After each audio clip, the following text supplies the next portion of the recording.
Hello student, good morning. How are you all? I wish you all are fine. Today we will do worksheet 29 subject English class 9th के लिए है और ये worksheet हमें करनी है 16 सितंबर 2021 को। तो आज की वर्कशीट का टॉपिक है स्टूडेंट राइटिंग स्टोरी। आपके राइटिंग सेक्शन में स्टोरी राइटिंग आता है जो कि सबसे आसान क्वेश्चन होता है। स्टोरी राइटिंग में आपको जो है 5 चीज़ों का ध्यान रखना पड़ता है कि स्टोरी के अंदर वो 5 चीज़ें क्या क्या होनी चाहिए जिससे कि आपकी स्टोरी अच्छी बने। तो आज की वर्कशीट में हम उसी के बारे में स्टडी करेंगे। Dear student, we have learned how to describe people and how to describe place. अब तक हमने सीखा कि प्लेस को कैसे डिस्क्राइब करें, किसी पर्सन को कैसे डिस्क्राइब करें। Now we will explore how to write stories. अब हम इस वर्कशीट में करेंगे कि स्टोरीज़ को कैसे हम लिखें। Let us look at elements in story. एक स्टोरी के अंदर कौन कौन से एलिमेंट्स होने चाहिए ये इसमें दे रखे हैं स्टूडेंट।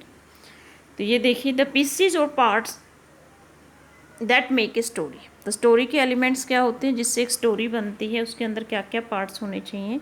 सबसे पहला तो उसके अंदर क्या होना चाहिए, every piece is important to complete the puzzle. सारे पार्ट जो है इम्पोर्टेंट है।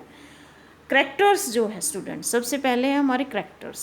करैक्टर्स क्या होते हैं जिसको हम हिंदी में चरित्र बोलते हैं।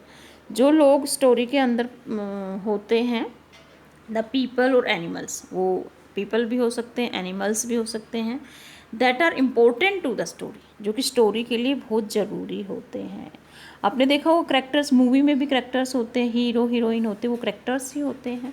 तो स्टोरी में भी करैक्टर्स होने ज़रूरी हैं।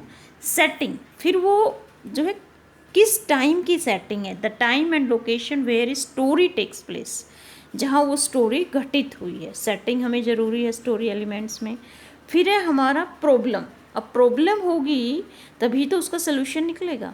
तो प्रॉब्लम क्या होती है, द मेन स्ट्रगल और conflict that the main character faces. जो मेन करैक्टर होता है, हीरो होता है, उसके सामने जो स्ट्रगल आता है, जो कन्फ्लिक्ट आता है, वो क्या होगी, हमारी प्रॉब्लम होगी। और उसका फिर क्या होगा, स्टोरी के अंदर सोल्यूशन भी होगा। तभी तो हमें अच्छा लगता है ना कि लास्ट में हम देखते हैं कि हीरो जीत जाता है। The way the character solve the problem, जिस तरीके से करैक्टर प्रॉब्लम को सोल्व करते हैं, तो स्टोरी के अंदर सोल्यूशन भी होना चाहिए। की इवेंट्स, और स्टोरी के की इवेंट्स भी होने चाहिए, द इम्पोर्टेंट इवेंट्स और action that occur during the story. की इवेंट्स को आप समरी के तौर पर ले सकते हैं, जो ज़रूरी एक्शन होते हैं स्टोरी के लिए, उनको हम की इवेंट्स बोलते हैं। तो आपको अब स्टोरी के एलिमेंट्स पता लग गए तो आपको स्टोरी लिखनी आ ही गई है। अब जब ये एलिमेंट्स होंगे तो उसका एक फॉर्मेट बन जाता है। तो स्टोरी का क्या फॉर्मेट होता है, story writing requires a lot of creativity and imagination. एक तो हमें क्रिएटिविटी की ज़रूरत होती है स्टोरी लिखने के लिए, एक इमेजिनेशन की, कल्पना की होती है। Some important points to be kept in mind while writing a story are. तो इम्पोर्टेंट पॉइंट क्या है स्टोरी लिखने के, सबसे पहले एक प्लॉट होना चाहिए, think of A plot. Plot का मतलब थीम होना चाहिए कि किस थीम के ऊपर हम स्टोरी लिख रहे हैं। Second, decide about the characters, फिर उस थीम के अनुसार हमें करैक्टर्स लेने होते हैं। Give a stable title, writing section में आपको ये ध्यान रखना है कि सबसे ऊपर हम टाइटल ही लिखते हैं, तो हमें उस स्टोरी का टाइटल देना होता है। Use simple easy to understand language, language ऐसी होनी चाहिए, सिंपल वर्ड्स, ताकि जो रीडर है उनको वो समझ में आए। फिर उसमें क्या होनी चाहिए, राइट शॉर्ट सेंटेंसेज, छोटे छोटे सेंटेंसेज होंगे तो अंडरस्टैंडिंग में जो आसानी होती है वो रीडर्स फ्रेंडली हो जाएगी, वो सब पढ़ना चाहेंगे उस स्टोरी को। नेक्स्ट टिप्स है हमारी, maintain coherence, your sentences should be logically connected, एक दूसरे से कनेक्टेड सेंटेंस होने चाहिए। और लास्ट वन है, try to bring out a moral और मैसेज इन द एंड। अगर एंड में मोरल लेसन भी मिल जाए स्टोरी से तो वो सबसे बेस्ट स्टोरी होती है स्टूडेंट। तो देखिए इसमें एक स्टोरी का एग्जाम्पल दे भी रखा है, कितनी छोटी सी शॉर्ट सी स्टोरी है, उसमें देखो मोरल लेसन भी दे रखा है। क्या है, इन ancient time a king had a boulder placed on A roadway. पुराने समय में एक राजा ने क्या किया, एक बड़ा सा पत्थर जो है रोड पे, रास्ते में रख दिया, रोड के ऊपर। He then hid himself and watch to see if anyone would move the boulder out of the way. अपने आप वो छुप गया और देखने लगा कि कोई उस पत्थर को, बड़े पत्थर को वहाँ उस रास्ते से हटाएगा। Some of the kings wealthiest merchants and courtiers came by and simply walked around it. राजा के अमीर से अमीर व्यापारी आए, दरबारी आए, वो वहाँ से चले गए, उन्होंने उस पत्थर को हटाया नहीं, उसके पास से गुजर गए। Many people loudly blame the king, और कई लोगों ने राजा को भी दोष दिया for not keeping the roads clear, कि राजा ने देखो रोड भी साफ नहीं रखे हुए हैं, उसके ऊपर भी पत्थर रखा हुआ है, राजा के वर्कर्स काम नहीं करते हैं। But none of them did anything about getting the stone out of the way, लेकिन उन्होंने पत्थर को रास्ते से नहीं हटाया, ब्लेम करते रहे। कई लोगों का नेचर होता है ना एक दूसरे पे दोष डालना, तो वो भी ब्लेम करते रहे, लेकिन उन्होंने जो मेन प्रॉब्लम का सोल्यूशन था उसका सोल्यूशन नहीं किया कि लो पत्थर को हटा दें। A peasant then came along carrying a load of vegetables, तभी एक किसान आया, उसने सर के ऊपर सब्जियां रखी हुई थी, लोड रखा हुआ था।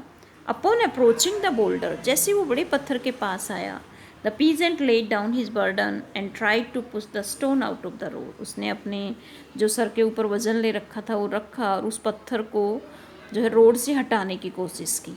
After much pushing and straining he finally succeeded, काफ़ी जोर लगा कर पुश कर कर उसने उसको फाइनली रोड से हटा दिया उस बड़े पत्थर को। After the peasant went back to pick up his vegetables, फिर वो किसान अपनी वेजिटेबल्स को दोबारा उठाने गया। He noticed a purse lying in the road where the boulder had been, उसने देखा वहाँ पर एक पर्स रखा हुआ है उस रोड के ऊपर जहाँ पर वो बड़ा पत्थर था। The purse contained many gold coins and A note from the king explaining that the gold was for the person who removed the boulder from the roadway, उस पर्स के अंदर काफ़ी सोने के सिक्के थे और उसके अंदर एक नोट भी लिख कर छोड़ा हुआ था, जिसमें राजा ने कहा था कि ये गोल्ड उसका है जो पर्सन, जो आदमी इस बड़े पत्थर को रोड के रास्ते से दूर हटाएगा। तो देखो कितनी इंटरेस्टिंग स्टोरी थी।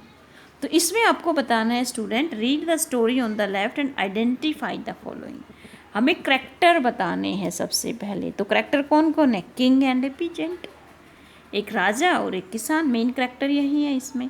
सेटिंग क्या है इसकी? पुराने समय का है ना, N ancient time on A road of A kingdom, पुराना समय जब राजा होते थे और उसके ऊपर रोड का सीन है।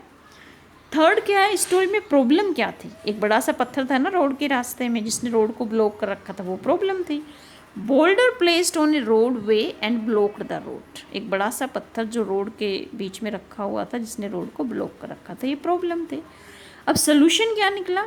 ए peasant push the boulder out of the road, एक किसान ने उस बड़े से पत्थर को रोड से दूर हटा दिया, ये इस प्रॉब्लम का सोल्यूशन था।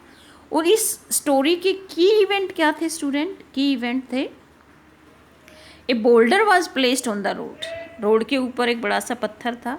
The king wanted to see if anyone would move the boulder, राजा देखना चाहता था कि कोई इस बड़े पत्थर को हटाएगा रोड से, हमारे सिटीजन कैसे हैं, नागरिक कैसे हैं।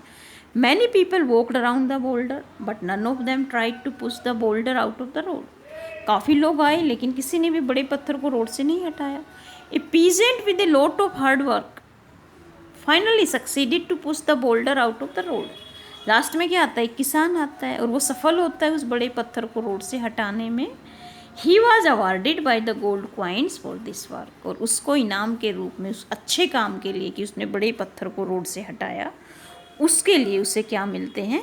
गोल्ड क्वाइंस मिलते हैं।